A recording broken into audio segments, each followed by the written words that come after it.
Kamusta po kayo? Bago po ang lahat, first things first.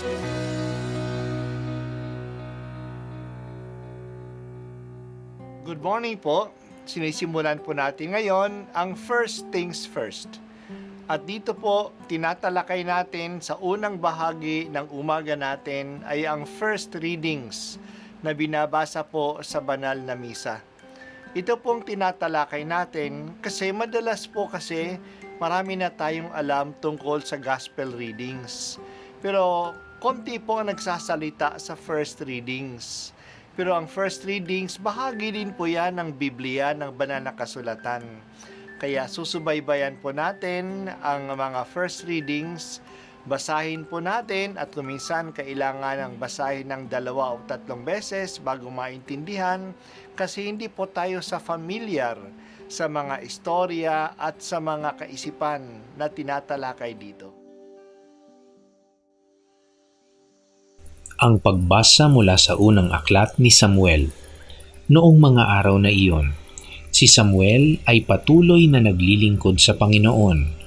Nang panahong yaon, bihira nang marinig ang tinig ng Panginoon at bihira na rin ang mga pangitain. Malabo na noon ang mata ni Eli. Minsan, namamahinga siya sa kanyang higaan. Si Samuel na may natutulog sa templo, sa may kaba ng tipan. Nang magmamadaling araw na, siya'y tinawag ng Panginoon. Samuel, Samuel. Po, sagot niya. Patakbo siyang lumapit kay Eli at sinabi, Bakit po? Sinabi ni Eli, Hindi kita tinatawag, mahiga ka na ulit. Nagbalik siya sa kanyang higaan. Tinawag siya uli ng Panginoon. Bumangon siya, lumapit kay Eli at itinanong, Tinatawag po ba ninyo ako? Sinabi ni Eli, Hindi kita tinatawag anak, mahiga ka na ulit. Hindi pa kilala ni Samuel ang Panginoon sapagkat hindi pa siya kinakausap nito. Sa 3 beses na tinawag siya, lumapit uli siya kay Eli at sinabi, Narinig ko pong tinatawag ninyo ako. Naisip ni Eli na ang Panginoon ang tumatawag kay Samuel, kaya sinabi niya, Sige, mahiga ka uli.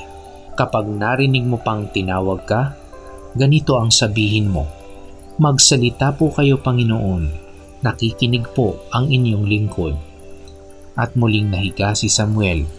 Ang Panginoon ay lumapit kay Samuel at tinawag ito. Sumagot si Samuel, Magsalita po kayo, nakikinig ang inyong lingkod.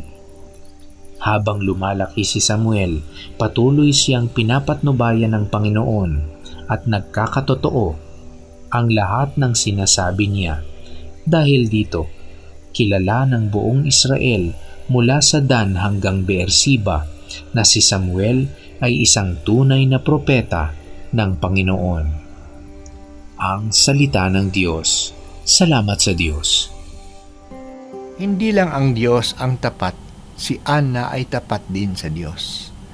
Tinupad nga ni Anna ang kanyang pangako sa Diyos. Noong maawat na ang bata, dinala ni Anna si Samuel sa dambana sa Shiloh at iniwan siya sa paring si Eli upang siya ay maglingkod sa Diyos. Natutulog si Samuel sa tabi ng kaba ng tipan doon sa dambana. Isang gabi, narinig niya na tinatawag ang kanyang pangalan. Dali-dali siyang pumunta kay Eli. Pero sinabi ni Eli na hindi naman siya tinatawag. Nangyari ito ng 3 beses. Sa 4 beses naisip ni Eli na maaaring si Samuel ay tinatawag ng Diyos. Kaya tinuruan siya paano sumagot sa tumatawag sa kanya. Nung marinig uli ni Samuel ang tawag, Samuel, Samuel, sumagit siya, Magsalita ka Panginoon, ang iyong lingkod ay nakikinig. Totoo nga, si Yahweh ang tumawag kay Samuel at binigyan siya ng mensahe tungkol kay Eli. Mula noon, naging madalas na ang pagbibigay ng mensahe ng Diyos kay Samuel at kinilala na siya ng mga tao na isang propeta ng Diyos. Ang propeta sa Biblia ay ang taong pinagkakatiwalaan ng Diyos ng kanyang mensahe para sa kanyang bayan.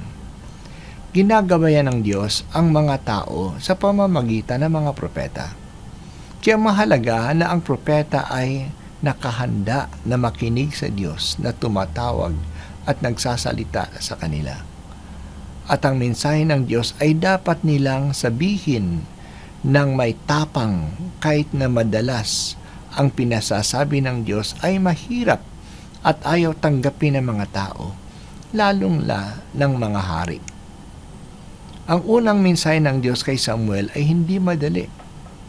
Ito ay ang tungkol kay Eli. Pinasabi ng Diyos na tinatanggihan niya si Eli kasi hindi nito dinidisiplina ang kanyang dalawang anak na nang-aabuso sa mga sumasamba sa Diyos sa dambana. Mahirap kay Samuel na isang bata na dumidepende kay Eli na pagsabihan siya sa ngalan ng Diyos.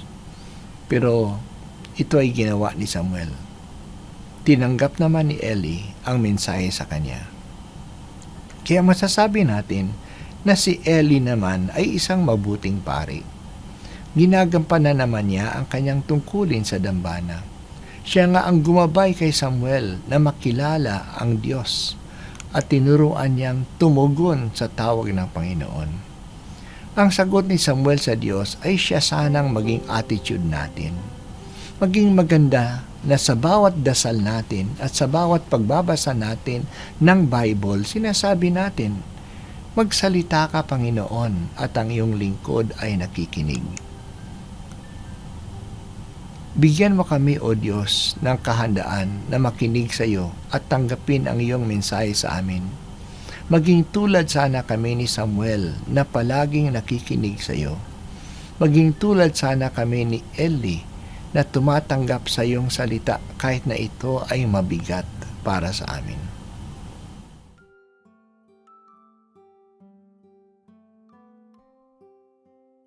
At ako po ay si Bishop Broderick Pabilio dito sa First Things First.